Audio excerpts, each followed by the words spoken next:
Yeah, and if Narwhal, you and Clint want to type in the chat, I can mod you guys so you can drop your links. Cool. Oh, Narwhal is he is here to talk about his book today as well.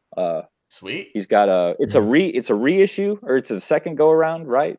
Yeah. So I did a campaign last fall, and it was successful. Many thanks to Ethan, he really helped it, and it kind of is like the low end of the really successful one. So it was like 14K, which is awesome. And then I came the time to order the prints because I've been fulfilling it. I finished all the art and everything. And I was like, you know what? I'm gonna way over order. So I instead of 500, I ordered 2,000. And so I did the second campaign quickly as I'm fulfilling, but it's kind of limited numbers because it's capped at what I already ordered. It's the same print file, it's the same print run and everything, but just a second quick offering for anyone who missed it the first time. Okay, so this is a limited reintroduction, basically. You've got some extra books that you want to try to get into some people's hands, which is awesome because I didn't even know you had a book coming out until you were on the War Campaign the other night talking about it. I was like, oh shit, I didn't even know Narwhal had a book coming out. I know you do the kids table on your channel, right? Yeah, I have a show, and yeah, thanks, and I appreciate it. And yeah, that's a thing with Comicsgate is it's kind of just funny is like it's so big that you can go a whole year without meeting certain people. And another thing I was talking about this last night is like when I was drunk, is that the new business plan, kind of Ethan's thing that at Comicsgate, what everyone's doing, a lot of it is like you're literally like befriending almost every single customer. You're trying to do that. Yeah. And what you're capable of doing are like our brains. Like I know like a teacher if they have 7 periods with 30 students each period, that's 210 people that they memorize each year. So you're like trying to memorize personalities and meet people and know people. And the numbers, you can actually go up to maybe 1,000. That's like really high, but that's what we're all trying to do a little bit. Yeah. Yeah, that's the best thing about Comicsgate is the community, the connectivity between everybody. And like you said, you can connect with every single one of your fans and thank them personally for purchasing your book, which I can't remember the last time I ever got thanked for buying a DC or Marvel book. Maybe if I went to a con and bought it right from the artist or writer who was selling it, you go up to a table and I thanked you for buying one and then telling me not to read it. That is true. I didn't buy that book though. That book was given to me. Oh, well, that book was given. For those of you who don't know, I believe it was on Drawn and Quartered last week or the week before. I don't know, time runs together. I was hanging out in the chat, and Mr. JDA, John Delarose himself, made an appearance in the chat, and he had 2 contests for his Flying Sparks Volume 2 that's coming out. One was a T-shirt of the John Malin cover, which I was all about that. Hopped right on that, and it was just like the first person to add him, so I added him in the chat, sent him my email. And then he did another one a little bit later for the digital copy of Volume 1, and nobody responded. Did you win that too? So I was like, well, screw it.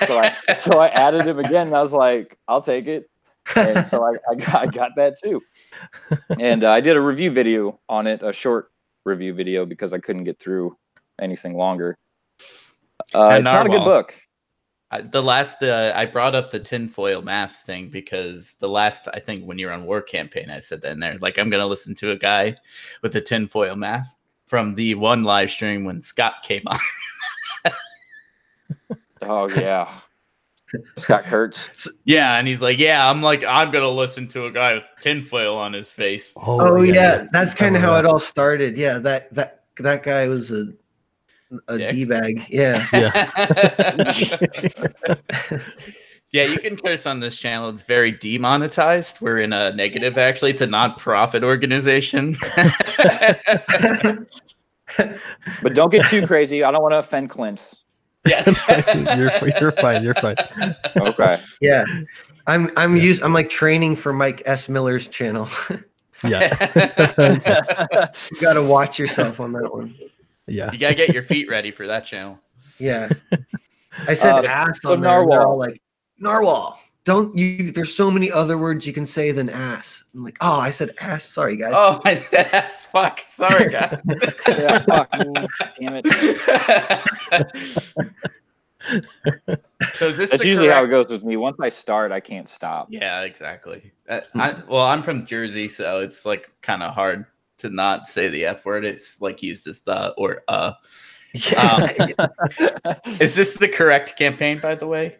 Yeah, this is it. Thanks for showing it. Okay. Yeah. And so I'm just checking. I jumped on before checking. So in the morning it went up a little bit. Yeah, we're over $1,000. That's awesome. We're 50.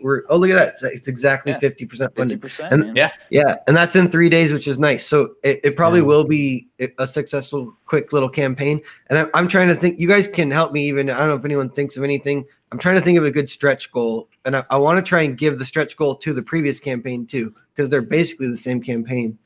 Right. So I'm trying to think of what it might be. Maybe just another print. I'll try and think of something cool. Maybe like hire an artist in the community. People kind of like that. All the overlapping of artists and Comicsgate. I got an idea. You put in a golden ticket, luckily, in one book, and if they find it, you fly them out to your apartment, and then you order in Pizza Hut. That is brilliant. But you don't I'm fly him back. It's a one-way ticket. And you're going to have to figure it out on your own. Sorry, dude. You gotta hire some midgets. The one person that I have a big crush on. Yeah, exactly. You just picked the most attractive person. Yeah. Oh, you won. Look at that. Oh, you're a man? great. Well, you're kind of pretty. Come over. Oh, the man of ideas. Yeah, they flow out of me like wine. Yes, you are the best idea man, I gotta say. No, putting stuff in the books is hilarious though for people to kind of find. No one's done that yet. I was thinking about putting crack in the books.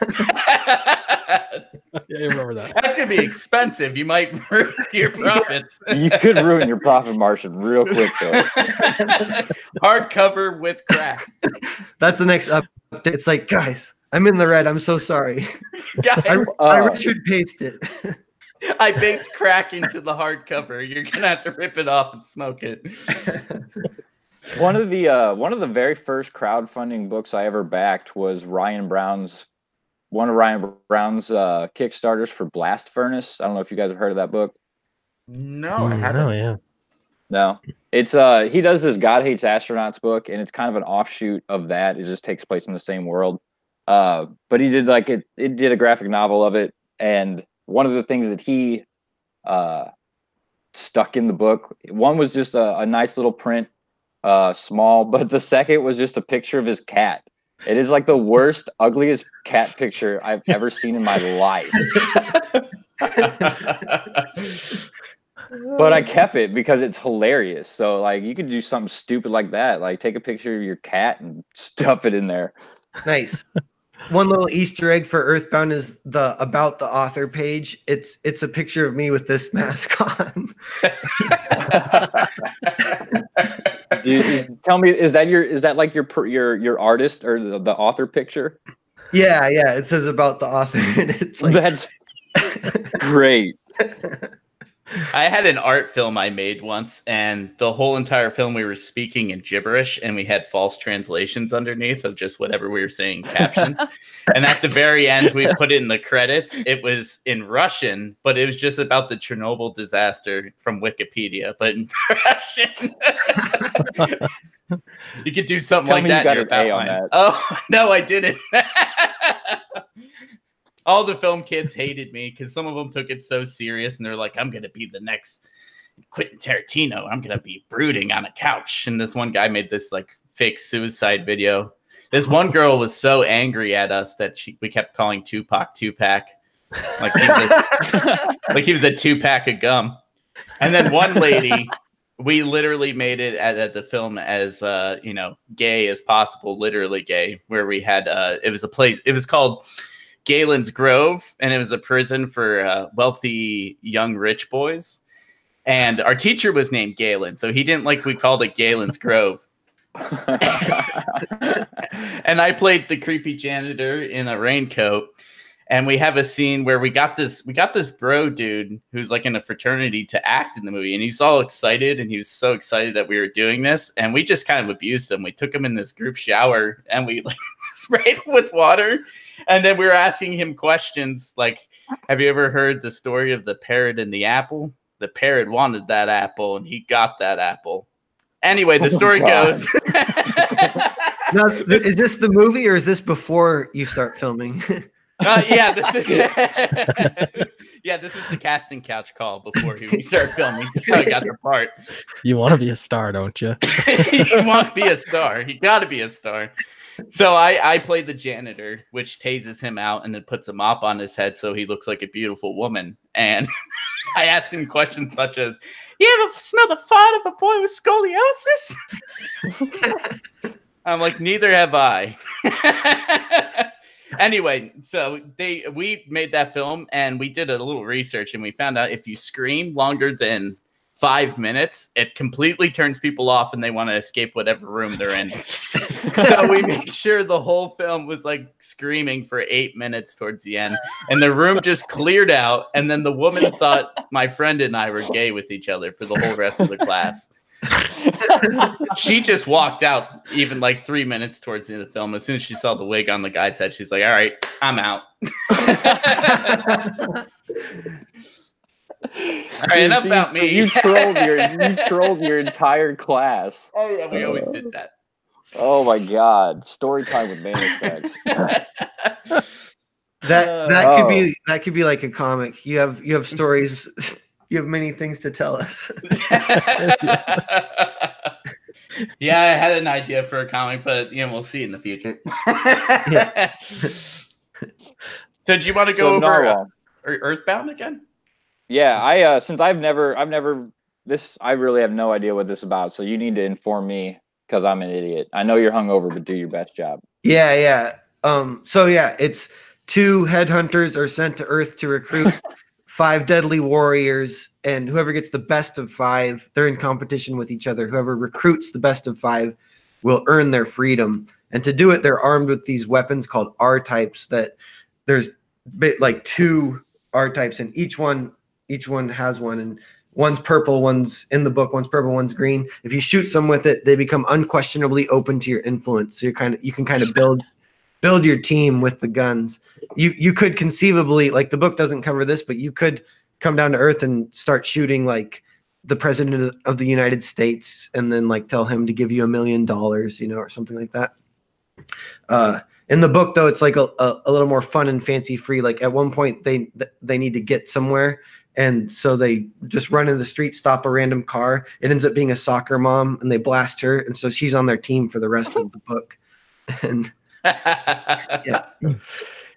What I find so funny about the soccer mom thing is that soccer is not even like the most popular sport in the U.S. yet. That's the thing we call about the soccer mom. Yeah, that's like the people that are obsessed with it. Like I grew up with that. I had my parents driving me around, at the multiple states to play one soccer game. And you turned out fine. Look at you.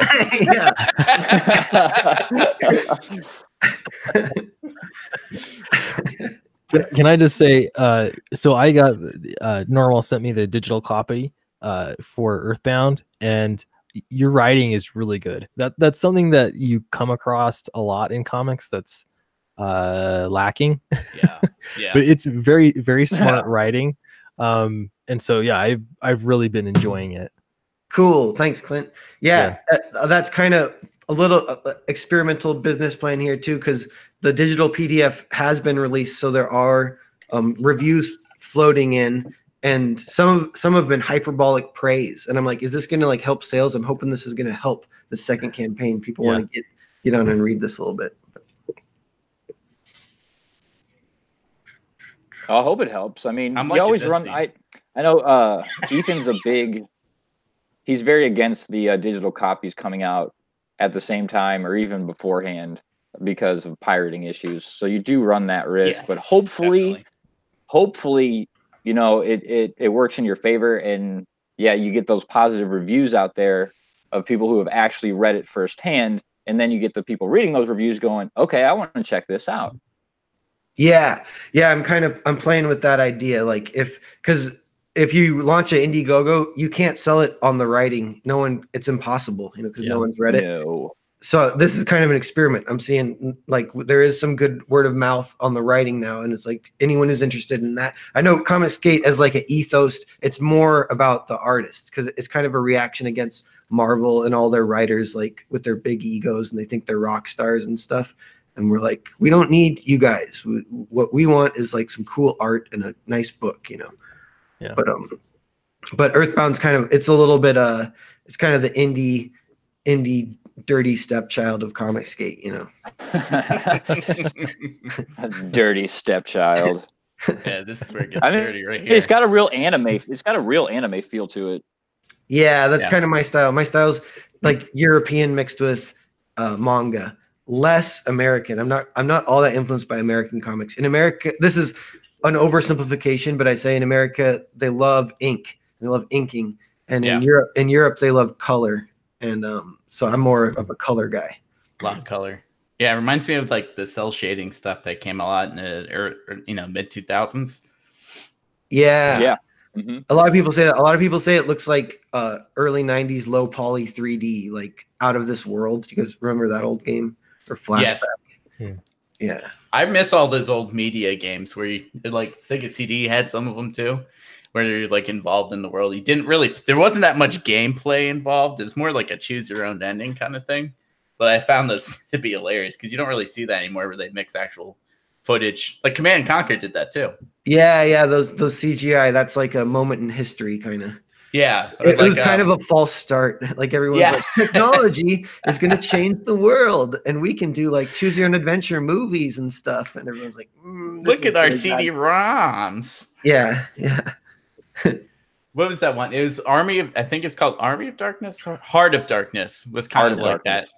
Yeah, you remember that one. That was pretty cool. That was kind of a combination of both. Yeah. Now they got VR is like getting a little bit further along. It's not mainstream enough that everyone has a headset, but it's cool what I've seen. I went to a VR cafe once and I was like, ooh, this is fun. Makes me feel in a different place. Kind of tricks your brain a little bit. Yeah. Yeah, VR cafe. A man with tinfoil on his face. Yeah. He's in a VR cafe right now. when I lived in Texas, I think this is Texas. It might have been Arizona. I get all those states mixed up, but in the timeline. But I needed a job and I applied at an internet cafe. And I went in and there's this old creepy lady smoking cigarettes and it's under this like overpass, this weird part of town. Just crossing the road to get there was kind of dangerous. Walk in and she's like, "You don't want to work here." and I'm like, what? And she's like immediately? What? Yeah. She's like, you tell me what you want to do this, huh? All right, give me your phone number. And then I leave and it turns out it was an internet cafe. It was like you walk in and then they would rent rooms to you. You go, you get your little Wi-Fi and you jerk off. And my job was going to be to clean the jizz. You're the wipe down the loads guy. Yeah. No, you don't want to work there. Yeah, so she saw me. I was like this young lad. I was broken at that point. She sees this little virgin walk in. Yeah. She goes, "No, you're not cleaning up any jizz in this house." Yeah. This is the house of jizz. You're not working here. We don't want your type here. We're barely making our meat. This is the recession. She's like, I can't even look at you. Be gone. Yeah, that was the greatest thing, those recession jobs that you tried to get because you're like, I'm here to wipe down your jizz loads. Yeah, well, you're going to have to compete with this guy with a master's degree in psychology. That is what it was like. And it was during the recession. Yeah. Yeah, exactly. I was right there with you, bro. Yeah. I tried to get jobs in all kinds of places. There was this one. He was the guy with the master's degree on the other end. Exactly. Yeah, there was this sandwich shop my friend and I walked into and we tried to get a job there and then we found out it was obviously a Russian mob front and they weren't hiring anybody because they had like $18 sandwiches. Man, I remember during the recession I went to apply for All right. All right. So I guess Well, now it's just us three. just us three. You Now guys we can really have some fun. Yeah. Time Dad- to take Dad the masks left. off. Dad left. Yeah, Narwhal, I should just do a stream with just the mask on. No, I've thought about that, but I don't know. It's so far. It's like there's a level of like selling your soul, a little bit of like court gesturing to sell comics, and I'm like, dude, I'm into it. I'll do it quite a bit. I'm like, where do I draw the line? I don't know. I don't know if there is a line. Even Kyle showed his nipple. Yeah, I'll show Yeah. a nip. No problem. Dude, I think part of the fun is finding that line. Like, okay, maybe I went too far. Yeah, But it's the internet, so you can't take that back. yeah. That's true. You know what I It was is forever after that. I might try and do this for like my birthday in May, but I think it could be fun to do Hour of Power on a stream with like, you know, some people where you take a shot of beer every minute for 60 minutes. Oh, I like that idea. I'll do it with you. We used to do that in college all the time. I'm Yeah. up for it. Yeah. I'll invite you guys. That'd be fun. That's awesome, dude. That'll be. I do drunk streams they're so much fun. Yeah. Well, we've seen like the mold like set by Comics Kelsey. Like he's magical. Oh my god, is he ever sober though? Yeah, I wonder. It's like his. I was like, when do you draw, or do you just draw hungover? I was like, I think or you know what it is though. I think I do know because I live this life a little bit here and there. But if you drink a lot, then your body's used to it, so it's not that big a deal, kind of. Now, Oh, it's true. That's true. My body's definitely used to it. kind of like Yeah. pegging. It. Some might say that it needs it. Kind of like pegging. Man, a sec. I was a little delayed, my friend. And that's pod racing. And that's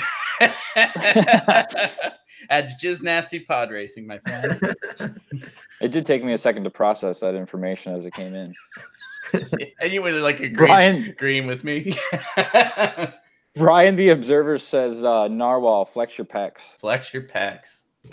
I got to get that thing going where they like move. Yeah, exactly. You know what I was Do thinking? that. I was thinking doing a stream called "What's in Narwhal's Thong," and I'll just stick stuff. Oh, there you go. In. It'll Oh, wow. like an unboxing video, but I just pull it out of. My, Unthonging, a dethonging. Thonging. yeah, I'm like, this one is a banana. Here you go. Well, you could do what Clint did and have that diaper sales. And you can just have a big adult diaper and start pulling stuff out of it. Yeah. What's in Clint's diaper? What's If in we- my diaper? If we get 1,000 people watching, I'll take a shit live on camera. Yes. Okay, it's okay, guys. We hit that point. Yeah. This is pod racing now. The most entertaining TV. What's he doing? I don't know. He's just standing there. No, this is very entertaining. He looks like he's forcing, and then you just triggered that nerve and then pass out from pushing too hard. Oh, where'd he go?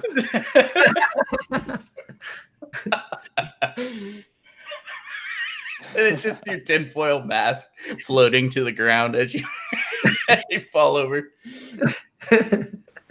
Narwhal tried to poop too hard, guys. He'll be back. Narwhal pooped too hard and died. There's that one guy in actually happens pretty frequently. People pushing too hard in the toilet and dying from a heart attack. I Oh, just heard of that. I just heard of a story not Yeah. even that long ago of that It was in happening. The Sopranos. That one guy dies like that. Maybe Taking that's, shit what on I a was, toilet. maybe that's what I was thinking it was from. It could I'm be. swearing off pooping after hearing that. I'm just gonna hold it. Just enemas now. You just need to. You need a squatty potty, and you just need to let it flow. Get some Oh, yeah. fiber. Yeah. Nothing feels quite like a real good fibrous poop. You know. Yeah, exactly. You get a good old berry drink. That's pod racing right there. That's Yeah. fine. That's just nasty poops. I've always been a firm believer in caffeine and nicotine. It gets anything out. A firm believer.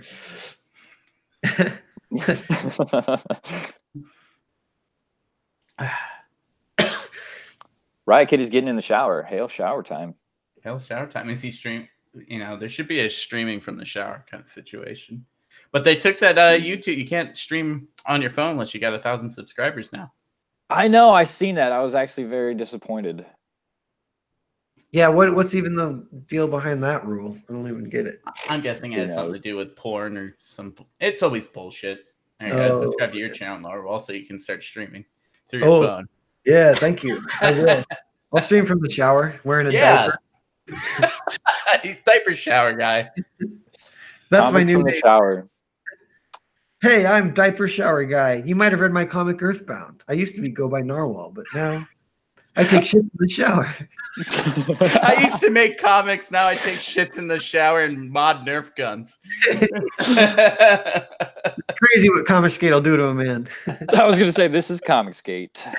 And you just look at the screen, like right into the camera, looking at Ren with like your mascara like bleeding together, and see what you did to me.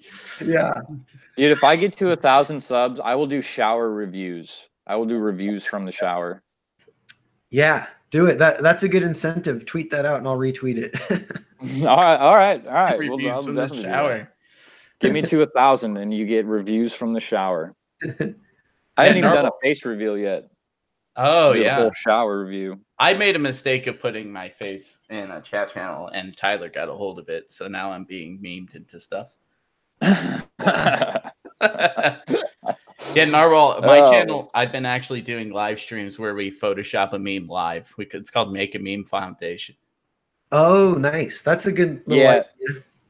You should check it out. It's been so much fun.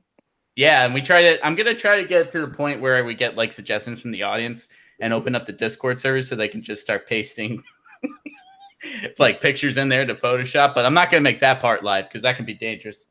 Yeah. Who knows what we're gonna That get? could be very dangerous. But yeah, No. you're welcome to join in on that sometime if you have some ideas for memes. Cool. Yeah, I want to. That sounds fun. Yeah, I like that exploring that kind of the format of streaming in general, because it's like it seems kind of like new, and the new thing is streaming. It's a way. Oh, definitely. It's lower. Well, it's the future now. The point that we can do it, and then you don't have to sit there and edit a video, and it's usually like 1 hour to every minute when you're doing a video if you do good editing, like really good editing. So you don't have to. Yeah, I found that out the hard way. Oh yeah, it's rough, dude. Like, I'm gonna make a 10-minute video 3 hours later. Jesus. Yeah. Holy shit. Yeah. Yeah, and even like the ones where I was taking clips of other videos and pulling it in and trying to put a story together with it. Oh, girl, it's rough. Hey, the best way to learn is the hard way, they say. Yeah, The firm way. the firm The way. firm way. Learn the firm Next thing way. you know, you'll be wiping down loads at some internet cafe. It makes a man of you. It's good for any boy to go through that experience. Yeah. Wiping the loads of a whole Strength training. yeah. I'm pretty Highly sure Goku recommended. did that in Dragon Ball Z when he was about to fight Frieza. He did it in the gravity machine. Yeah, he was wiping down loads in the gravity machine. Getting his wax on, wax off hands real strong. Man, I couldn't imagine jerking off in that gravity room. Could you imagine that? Would it come out like a bullet? Oh.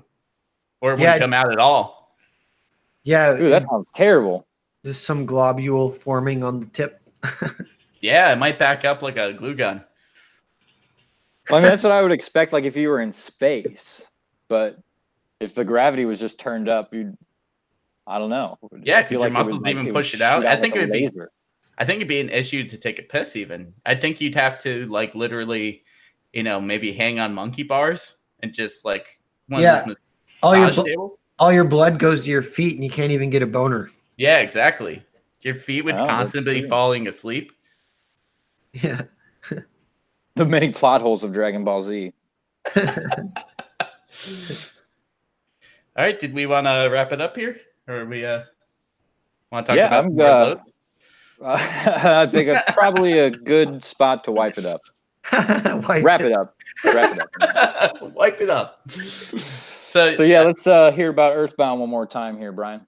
Or called you, my bad, Narwhal. I don't know why I called you it's Brian. not even a Brian in the stream. You're reading. I was looking at Brian in the chat saying pod racing.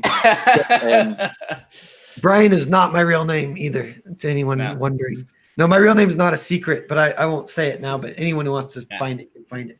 But yeah, Earthbound 2 headhunters come to Earth to recruit 5 deadly warriors. They're in competition with each other, and whoever recruits the most of the 5 will earn their freedom. And it's really influenced by and modeled after Battle Royale, which was then modeled after Hunger Games. So it's kind of like that. It's like this game playing out on Earth where the strategy of the game is the story. So it's kind of easy. It was easy for me to write. I like those kind of stories because the plot, there's not exactly plot twists. It's just like they're both trying to win the game. So what do you do? Yeah, there's no side. I'm intrigued by this. You want to hit refresh, see if it went up at all? Yeah, sure. Let's see if it went up. I think there was one backer, I think. So. 12.75. Yeah, we went up to 29. Yeah. That was me. Oh sweet. Yeah, I'm looking forward to retweeting or tweeting out this stream. Yeah, and I'll do some cropping and editing and probably do just a little feature that just pull out just the Earthbound part, and I'll post that on YouTube as well for you to share out. Oh, nice. Thank you. That'd be sweet. Yeah. Well, thank you everybody for coming. Clint's already gone, but if you haven't already, subscribe to his YouTube channel, Sweetcast. He's on Twitter at CastSweet. It's a little bit backwards. And he's got Downcast coming out. Definitely go check that book out. It is exploding on IndieGoGo. Man of Sex, anything from you? Yes, you can follow me on Twitter at Man of S3X. Same thing as YouTube. It's Man of S3X, where we do live meme makings. Sweet. Very cool. Narwhal, do your last minute pimping here. Your channel, your YouTube, or your channel, your Twitter. Yeah, I'm Narwhal Books on YouTube and Narwhal Books on Twitter. All right, excellent. And I am Adam AF. You can find me on Twitter at Adam_A_F. If you haven't already, hit like, hit subscribe, and ring that bell for notifications. We'll see you all next week. Thanks, everyone.